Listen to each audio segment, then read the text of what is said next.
So welcome to another video. Today I'm going to do the second video on my all-time hero, the guy that I will tell everybody when they say who's your favourite music artist. It's Bruce Springsteen, and I've decided to do my favourite Bruce Springsteen album. Today I'm going to review Darkness on the Edge of Town, released in 1978. If you check back on my other videos on this channel, you will know that I did some time back do a review for The Wild, the Innocent and the E Street Shuffle, which is a couple of albums back from this. Of course, in the middle is Born to Run. But anyway, this The Darkness on the Edge of Town was the first album that I bought by Bruce Springsteen when it was released, and since then I had to buy another vinyl copy of it because the first one was worn out, and that doesn't happen very often with me, a worn out disc. And a little bit of history then, going back to 1975, I remember vividly a younger friend of mine. I had two very close school friends, and we used to congregate together all the time. And at this tender age of, well, how old were we now? 21. We were obsessed by music, and we used to congregate and listen to music a lot. But there was this other friend who was a bit younger. He came round one day, and he had this album in his hand. And there was this picture of Bruce Springsteen and Clarence Clemens on the front of Born to Run.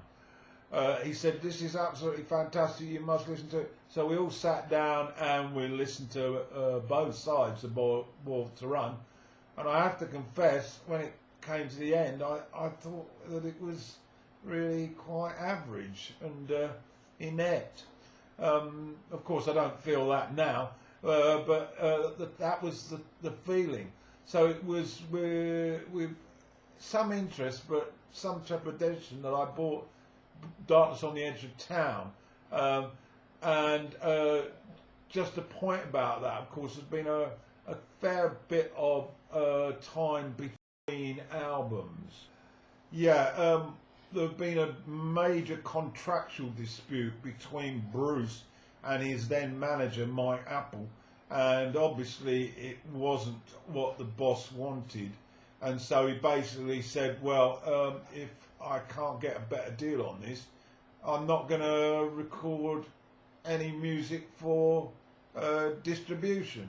It didn't stop him working, mind you, and apparently in the sort of 2 years plus that between releases, nearly 3 years, he wrote over 70 songs, 52 which were completed, and some of them arrived latterly on The Promise, which is an album that arrived, I think, about 8 years ago, and others he gave away. And what a list of songs these are: Because the Night he gave to Patti Smith, a huge hit. Fire went to Robert Gordon and the Pointer Sisters, both turned those into hits. And then he gave 2 to his big mate Southside Johnny, Talk to Me and the absolutely idyllic Heart of Stone, and also Rendezvous, which he gave to the Greg King Band, and that one turned up on the River. No, it didn't. It turned up on a Greatest Hits album a bit later. So he was very generous, was Bruce, but of course the album was then put together and released in 1978. Before I get on to my track by track appreciation, I'd like to just point out that when after buying this album, and which I played to death, when The River was released, I just couldn't wait to get my mitts on it. And to add to that, in 1980, Springsteen and the E Street Band toured the UK, and I was fanatical at that time, and when they announced the tour dates, there was a whopping 6 dates at the Wembley Arena in London, and yours truly went up and I bought 4 tickets. Well, I bought 8 in fact, but I bought tickets for 4 concerts in that 6-day period. And I went up from where I lived, which was a little run, it was a few hours travel, and took with me my wife, then I took a best friend, another best friend, and so all these people got the benefit of my fanaticism because I gave them a ticket to see Bruce Springsteen, and of course we received the full Monty, so to speak, because the sets lasted for anything up to 4 hours, 2 sets, and it's absolutely the pinnacle of my concert viewing, so to speak. I will always recall those concerts at the Wembley Arena, and I remember arriving at the arena on the first day. I had a ticket, and I was very early. I was there at about 5 o'clock, and the band were rehearsing. Of course, there's no support acts, and they were rehearsing. I just sat outside and had a beer, and I thought I was in Nirvana, just listening to the band tune up for the concert. What memories. So to the opener then, Badlands. Well, when Badlands arrives, we're launched into Springsteen's world. Lyrics later, of course, but Weinberg and Talent have a knack of holding together, locking together, a bit like hand in glove. And then Miami Steve adds depth to the backing vocals.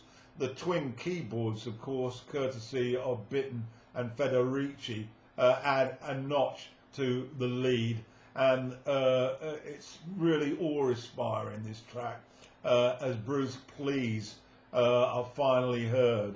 Then Clemence's sax adds an extra bit of pleasure to the song, and the lull brings forth the turn and the charge to the last 45 seconds, and you know you're about to witness something special. Lyrically, well, I got echoes of Malik's film, of course, of the same name, an emotional look at working class reality and how you need to understand quickly the rules, control what you can, and don't wait to dream, get on with it, do your own thing. The same as Kit, really, in the Malik film. Next up is Adam Ray's The Kane, with that shrill guitar solo on top of the plush piano and Bruce's mournful vocals. It tells the story, the biblical story that took place in Ashley Park. Bitton's piano is, likened to an octopus, tantalisingly enrapturing you. But the vocals just rip you to shreds, I feel, and the shimmering guitar play with juicy solo as symptomatic of Springsteen's raucous style. You know, he doesn't overdo the lead guitar solos though, and he rises like a wave before Weinberg smacks the sticks back hard and recycles the rhythm, and that's restored. This is menacingly angry, an angry delivery with lyrics full of ambiguity, ferocious rock at a furious pace. A very underrated track, but owes repeated listening. I mentioned earlier the lyrical biblical references to Cain and Abel, religiousness, faith and rebelling against it, the father's attitude. That's what's in this song. The son's rebellion, wasted lives, full of pain, and the son returns, aware fully of the past. It's Bruce returning home to a father who he argued with about most things. The song provokes a laughing-like quote in my head. You're born into this life, paying for someone else's pain. Your parents fill you up with their problems and add a few more. Something in the Night follows. It slows us right down with some inspirational piano, and nice rhythm guitar shines before Bruce weepily starts the vision of the night, the calmness, the simplicity of riding through town, grasping at simple pleasures. The lyrics, wow, well, Federici's organ is strong here, synchronizing right and left hand. And then there's the wall of guitars, of course. The instrumentation withdraws a little, and Bruce sings alone with Weinberg's thudding bass drum. It's naked and all out there before the band rejoins and Springsteen's painful wailing vocals like torture. Lyrics are a reality check on what life is for working people. You get free from the strain for a moment with speed from your car, a brief escape from harsh everyday life, and how as a youth the cops always seem to be after you. The car is your best friend. Some folk believe this may be about Apple taking Bruce's right to his own music, the contractual problem after Born to Run. Track 4's Candy's Room. It's only 2 minutes and 40 seconds, but it's probably the most powerful song on the album. It's a pure emotional torment and involvement type of song. Piano and Weinberg's pacey drums steer us into it. A montage of images of life's perils, the frenetic rhythm with Bruce belting out the warnings. The indicators are all seen on the wall. Screeching guitar break is like a junkie's pain, a hooker's pain, waiting for a fix or a punter. Weinberg's awesome closing, bruising beats, and it's over. Well, of course, the lyrics are about the life of a young prostitute with many material gifts to show, but they don't add up to much. They don't smother the pain of loneliness. A new punter gets his rocks off, but he needs her to ply the role of tender lover. She's pretty good at that. She's into role effortlessly, but it falls short. So to track 5, the closer on the first side, Racing in the Street. Possibly one of the most beautiful songs that you're ever likely to hear, and certainly up there with Bruce's best. A tale of cars and love. Bitten's classic piano accompaniment to Bruce's impassioned vocals, and America from a James Dean era, the rebel certainly in evidence. Bitten and Federici blossom together, and the singing is exceptional. The solo piano from Bitten filters into Federici's organ. It envelops you. Production mix is 5-star as the track fades out. Lyrically, love for my Chevy as I pick up the pretty girl and drive the Strip, the power under my foot, and we remind ourselves of the James Dean film, The Devilish Race at full throttle. The love of cars can lose you girls when folks disapprove of the wildness. It's for a car-crazy kid. So to side 2 then, The Promised Land. It launches us into this side with some tasty harmonica, an up-tempo rhythm, and then Clemens returns after Bruce gives us a lesson on life's lessons. That doesn't sound too good, does it? But you get the drift. The bridge leads to the sax, previewed by a tantalising guitar solo, and then Clarence hits you with it, and wow, then the harmonica is thrown in for good measure. It's an iconic song that reflected optimism, destroyed by the false American dream, and the bluesy harmonica just full of guts. Lyrically, the thrill and fun of gambling at the Speedway is reflected. The boy works at his father's garage. The sound, upbringing and self-disciplined family, but he needs some release. He needs some belief that things can get better. Next up's Factory, track 7. It's possibly the weakest cut on the record. A sullen view of being a working man in the US of A. Lyrically, it's about the mundanity of factory work, routine, sacrifices, health and safety at work. It's pretty MOR for this album. And then the following track, Streets of Fire. Well, this is a fiery rocket of a song that starts mournfully. A mega guitar blast, raw, angry and full of power. It's slow rock charged up to maximum impact. An hungry young working man. A rock song with no frills. Lyrically, it's about life on the street. The lies, the scams, the reality with strangers, and then there's that fantasy with angels. Penultimate track then, track 10, Prove It All Night. Well, this song links the power of love with the need to sacrifice. If you're working class, you know all about that. Easy possessions aren't on the agenda. It really grooves, and the melody is a clincher. It's got a couple of great solos, one from Clemens and the other from Bruce, and he launches his axe and it sizzles and roars. We wind up for the outro, and Bitten's very lively back in the mix. This was an arena favourite. I remember it vividly at Wembley.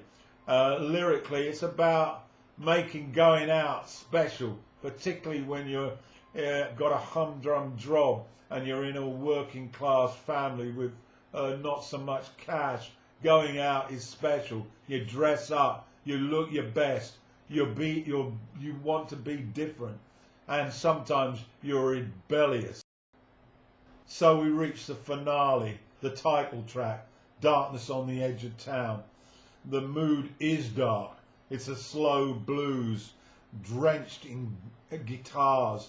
The second verse segues into Bruce's and Stevie as they launch their guitar jam.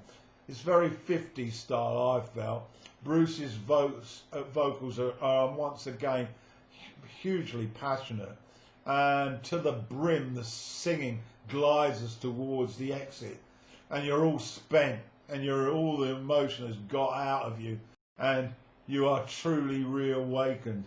Lyrically, a somber tale of the secrets of life with its tough days and its minimal highlights.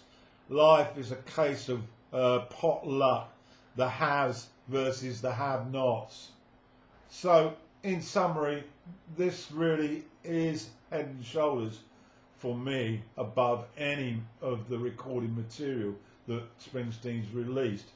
And I really can't really praise it more than I have.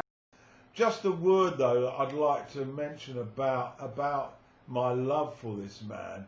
I was deeply saddened to lose Federici and Clemens from the band, but equally rather put out that I was so uninformed to not get into Born to Run before this album. However, I made up for it. I've actually got a copy of the 1975 Born to Run show at the Hammersmith Odeon. If you haven't seen this concert, then try and download it on YouTube. This was before Bruce was big. I remember the posters, the new Bob Dylan, as Bruce Springsteen arrived in town. And this concert, which is at least a 3-hour, doesn't have any of the trappings of those arena concerts. It's just a rock and roll band coming on stage and absolutely blitzing their way through 3 hours of material. The lot of material from the first 2 albums, and of course from Born to Run. It's possibly the greatest concert I've ever seen, and if you haven't seen it, get to watch it. Bruce Springsteen, 1975, live at the Hammersmith Odeon in London. And that's my review.